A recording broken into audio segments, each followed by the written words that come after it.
کہ اس سے یہ نعمتیں چلی جائیں، چھن جائیں اور وہ نعمتیں میرے پاس آ جائیں، یہ ایک حسد کی قسم ہے۔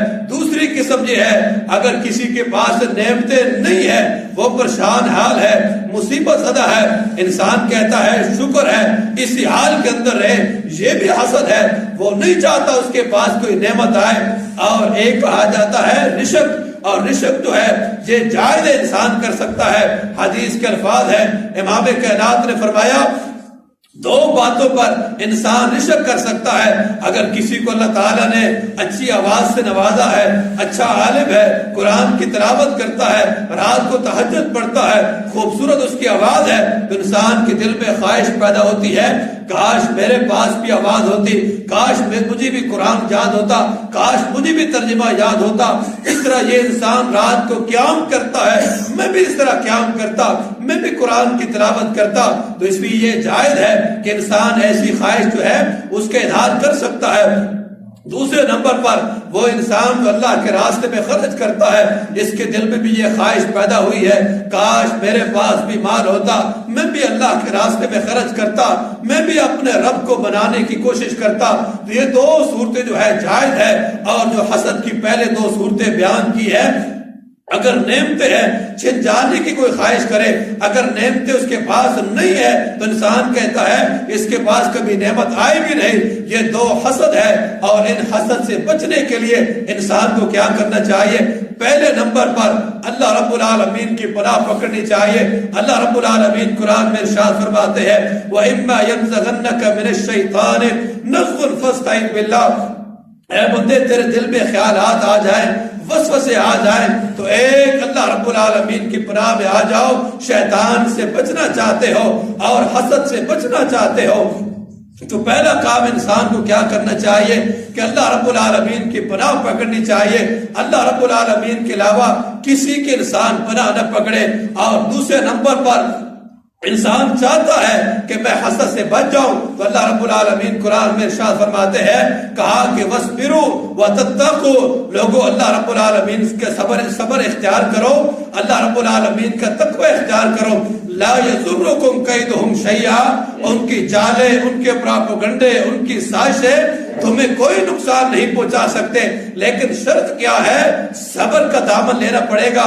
صبر جو ہے اس کو انسان کو اختیار کرنا پڑے گا اور اللہ رب العالمین کا تقوی اختیار کرنا پڑے گا۔ اللہ کہتے ہیں لا یضرکم کیدہم شیئا، اور ان کی کوئی تدبیریں، کوئی چالیں، کوئی پراپگنڈا، کوئی سازش آپ کو نقصان نہیں پہنچا سکتی، لیکن شرط کیا ہے کہ صبر کرنا پڑے گا اور تقوی اختیار کرنا پڑے گا، نیکی اختیار کرنی پڑے گی۔ یہ جو دو کام کرے گا وہ انسان حسد سے بچ جائے گا، پریشانیوں سے بچ جائے گا۔ صبر سے کام لے، تقوی کے ساتھ کام لینا چاہیے۔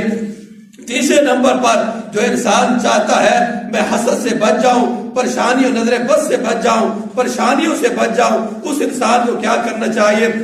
اللہ تعالیٰ قرآن میں ارشاد فرماتے ہیں وَمَن يَتَوَكَّلْ عَلَى اللَّهِ فَهُوَ حَسْبُهُ، جو اللہ رب العالمین کی ذات پر توکل کرتا ہے اللہ رب العالمین اس کے لیے کافی ہو جاتے ہیں۔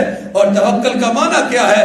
حدیث کے اندر آتا ہے، آپ نے فرمایا اگر تمہارا توکل پرندوں کی طرح ہو جائے تو اللہ تعالیٰ تمہیں پرندوں کی طرح رزق دے گا۔ یعنی صبح خالی پیٹ نکلتے ہیں، شام کو پیٹ بھر کر آ جاتے ہیں، کبھی سٹور نہیں بنایا، کبھی مستقبل کا فکر نہیں ہے، خالی پیٹ جاتے ہیں، اللہ رب العالمین پیٹ بھر کر کو واپس بھیج دیتا ہے۔ یہ پرندوں کا توکل ہے، کس پر ہے؟ ایک اللہ رب العالمین کی ذات پر ہے۔ کسی سے کوئی نہیں مانگتے، کسی کے در پر نہیں جھکتے، ایک جھکتے ہیں تو اللہ رب العالمین کے در پر جھکتے ہیں۔ ان کا توکل اس طرح کا ہونا چاہیے۔ ہمیں بھی یقین اور ایمان اور توکل اور امید اور آرزو جو ہے ایک اللہ رب العالمین سے جب انسان لگائے گا تو اللہ تعالیٰ فرماتے ہیں وَمَن يَتَوَكَّلْ عَلَى اللَّهِ، جو بندہ مجھ پر توکل کر لیتا ہے فَهُوَ حَسْبُهُ، میں اس کے لیے کافی ہو جاتا ہوں، اس کو کوئی پریشانی کی ضرورت نہیں ہے۔ تو توکل جو ہے ایک اللہ رب العالمین کی ذات پر کرنا چاہیے۔ تو یہ میں باتیں وہ بتلا رہا ہوں جو انسان حسد سے بچنا چاہتا ہے، جو انسان نظر بد سے بچنا چاہتا ہے۔ پہلے نمبر پر اللہ رب العالمین کی پناہ میں اس کو آنا چاہیے، دوسرے نمبر پر صبر اور تقوی کے ساتھ اس کو کام لینا چاہیے، تیسرے نمبر پر انسان کو چاہیے توکل کرے تو ایک اللہ رب العالمین کے ذات پر کرے۔ آئیے چوتھی بات جو ہے، انسان اپنی سوچ اور فکر جو ہے وہاں سے ہٹا لے، کبھی اپنے دل پر کوئی بات نہ رکھے، اپنی سوچ کو بدل ڈالے۔ جب کوئی انسان حسد کی نگاہ سے دیکھتا ہے، نظر بد سے دیکھتا ہے، ہم اس کے پیچھے پڑ جاتے ہیں، انتقامی کارروائی ہم چاہتے ہیں۔ نہیں، ایسی بات نہیں ہونی چاہیے، بلکہ اپنی سوچ اور فکر میں اس بات کو ختم کر دینا چاہیے کہ اس بات کے ساتھ میرا کوئی اس کا ساتھ تعلق نہیں ہے، میں تو توکل کرتا ہوں ایک اللہ رب العالمین کی ذات پر۔ تو چاہیے اپنی سوچ اور فکر، اپنے دماغ میں، اپنے خیالات میں، اپنے وسوسوں میں اس کو کسی بات کا ذکر نہیں کرنا چاہیے۔ اگر کوئی شکوہ یا شکایت آ جاتی ہے، کوئی وسوسہ آ بھی جائے، انسان کو اس کو رفع کر دینا چاہیے کہ جناب میں کسی کے بارے میں کوئی بات کرنے کے لیے تیار نہیں ہوں، میرا دل جو ہے پاک اور صاف ہے، کسی کے بارے میں کوئی بات، کوئی حسد، کوئی بغض، کوئی کینہ میں اپنے دل میں نہیں رکھتا۔ اس انسان کو چاہیے اپنی سوچ کو بدلے، اپنی فکر کو بدلے۔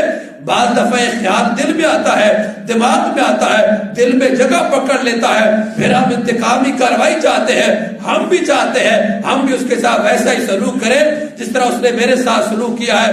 ایسا نہیں کرنا چاہیے۔ پانچویں نمبر پر جو انسان چاہتا ہے میں حسد سے بچ جاؤں اور چاہتا ہے میں نظر بد سے بچ جاؤں، اور اس کو چاہیے کہ کثرت کے ساتھ استغفار کرے۔ استغفر اللہ ربی من کل ذنب واتوب الیہ، اس انسان کو کثرت کے ساتھ یہ پڑھنا چاہیے۔ اور حدیث کے اندر آتا ہے، امام کائنات نے فرمایا جو انسان کثرت کے ساتھ استغفار کرتا ہے، اللہ رب العالمین ہر تنگی سے اس کو نکال دیتے ہیں اور ہر غم سے اس کو نکال دیتے ہیں۔ یعنی کثرت کے ساتھ استغفار اور بخشش مانگنے سے انسان کے غم بھی دور ہوتے ہیں اور مشکل سے بھی انسان نکل جاتا ہے۔